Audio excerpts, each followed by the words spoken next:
Hello বন্ধুরা, নমস্কার। এই সেই বোটঘরের মোড়ে অশোকদার আলু কাবলি পাপড়ি চাট এবং আচারের দোকান। খুবই মুখরোচক। এখানে খুবই সুন্দর মাখায় আলু কাবলি পাপড়ি চাট। যদি আপনারা খেতে হয় বোটঘরের মোড়ে চলে আসবেন। এখানে অশোকদার দোকান।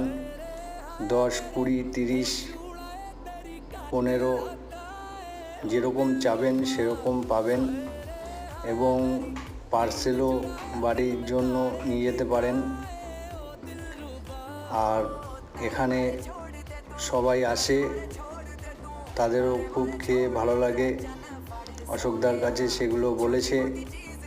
আপনারাও আসুন, খেতে খুব ভালো লাগবে।